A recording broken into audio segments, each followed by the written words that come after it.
ጋይሶች ጉዴ ፈላ በእውነት በጣም ፈርቻለሁ እንደምታዩት እቃውን ሁሉ አውጣጥቼዋለሁና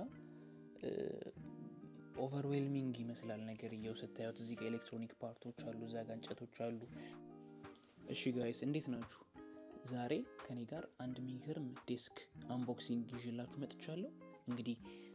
ኤሌክትሪክ ዴስክ 75 ኢንች የሆነ ኤል ሼፕድ የሆነ ሞተራይዝድ የሆነ ዴስክ ነው አብረን አንቦክስ አድርገን ገጣጥመን እናየዋለን እንግዲህ ጋይስ ዴስኩን ገጣጥመን ጨርሰናል ወደ 2 ሰዓት 3 ሰዓት አካባቢ ነው የፈጀብን እውነት ለመናገርን ለመገጣጠም ግን እንደምታዩት እንዴት እንደሚያምር ያያችሁ ነው እንጨቱ ይሄንን ይመስላል በጣም ትልቅ ነው ኤል ሼፕድ ነው እንዳልኳችሁ እዚህ ጋር ሁለት መሳቢያ አለው እንደኔ ኬብል ብዙ ካላችሁ ኬብሎቻችሁን እዚህ ጋር ማስቀመጥ ትችላላችሁ እዚህ ጋርም አንድ ትርፍ መሳቢያ አለ ደግሞ ሞተራይዝድ ነው ማለትም ጠረጴዛው ከፍ እንዲልም ዝቅ እንዲል ማለት ትችላላችሁ ለምሳሌ ዝም ፕላስ ሚሊዮን ወይም ደግሞ ላይ ሚሊዮን አቅጣጫ ስጫን አያችሁ ታርል ከፍ ሲል ከፍ እያለ ነው የሞተሩ ድምጽ ይሰማችኋል አይደል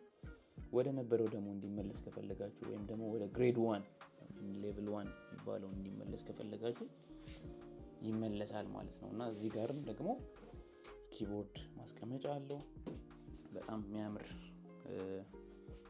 ቴብል ነው ለማጥናት በዚህ ሳይድ ማጥናት በዛ በኩል ደግሞ ኮምፒውተሮቻችሁን ማስቀመጥ የምትችሉበት በጣም ስፔሻስ የሆነ ቴብል ነው ዴስክ ነው ይሄን ቪዲዮ ከወደዳችሁት ላይክ ኮሜንት ሼር ማድረጋችሁን እንዳትረሱ ደግሞ ፕላስ ምልክቷን እዚች ጋር ተጭናችሁ ፎሎ ማድረጋችሁን እንዳትረሱ ይሄንን ዴስክ የምትፈልጉት ከሆነ ሊንክ ኢን ባዮ አስቀምጥላችኋለሁ ማለት ነው ይመቻችሁ ፒስ